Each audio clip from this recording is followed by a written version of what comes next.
Hello, everybody. Welcome to episode 10 of Optimal Living Advice, the podcast where we take any questions you might have about the many struggles of life and get them answered for you here on the show. I am your host and narrator, certified life coach Greg Audino. And speaking of life coaching, today we have a question that's all about it. A bit of a different vibe today, but we're all about that here on Optimal Living Advice. And let's just stop talking about it and get right into today's question. What is the purpose of a life coach? I have an opportunity to work with one, but I'm a little scared because what if they make me set all kinds of life goals and push me harder than I want to be pushed in life?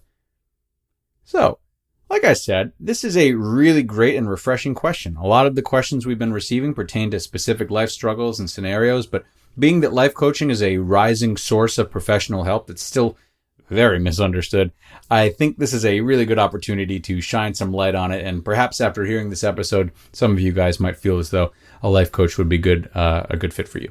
So, for those of you who don't listen to the intro, for which I would not blame you, I am a certified life coach.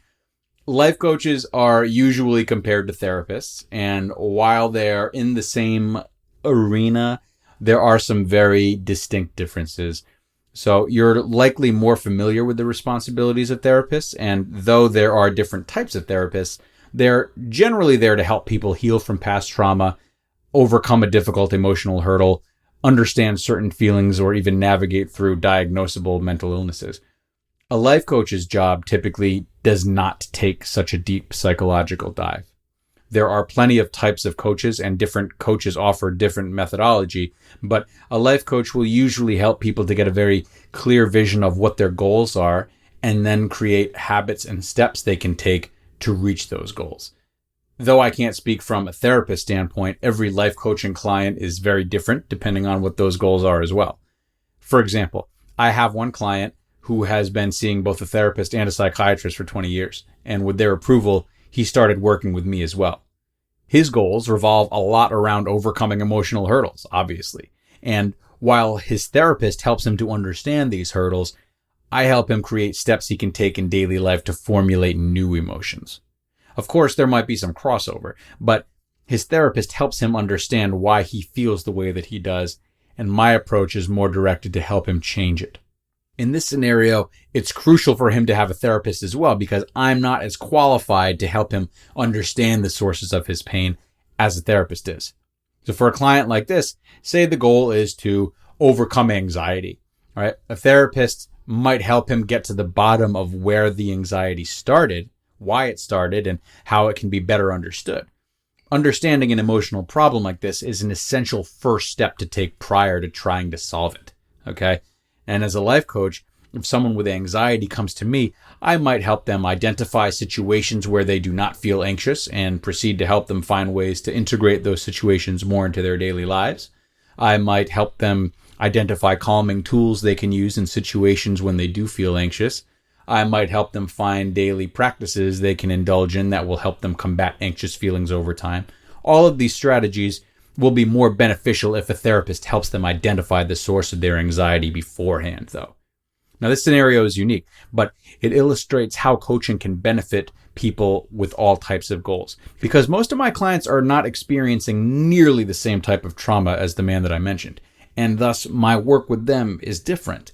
Some clients want to build their own business, some want to find their life purpose, some want to find love. More often than not, such desires aren't rooted in emotional trauma, though, and simple yet determined lifestyle changes can help them to reach those goals. If someone's goal is to find love, for example, of course they can't control that, but as a life coach, I can help them do everything in their power to make it so. I can help them identify the best traits they've had from partners in the past so they know what to look for or what to avoid.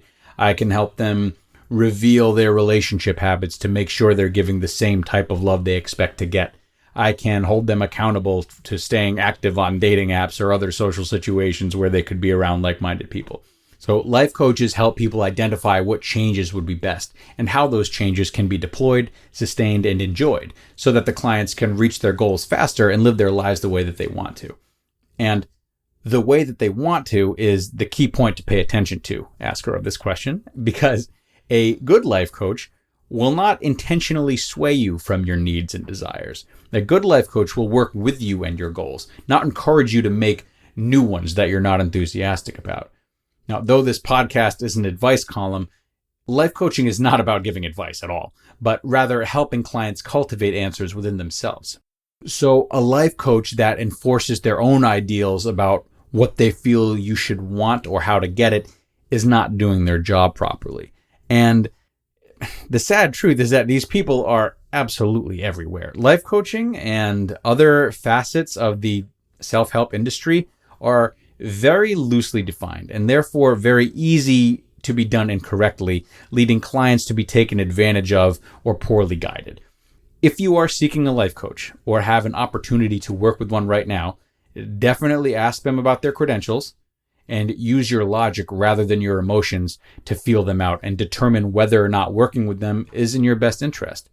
A life coach is in your corner and supporting you, and though a healthy degree of challenge and maybe even a growth-based discomfort, we'll call it, comes with that. That discomfort and challenge should never be out of alignment with what you want for yourself, though.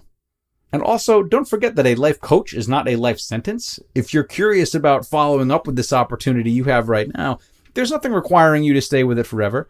If after a few sessions you feel as though this life coach is not helping you in the way that you need, simply discontinue with them.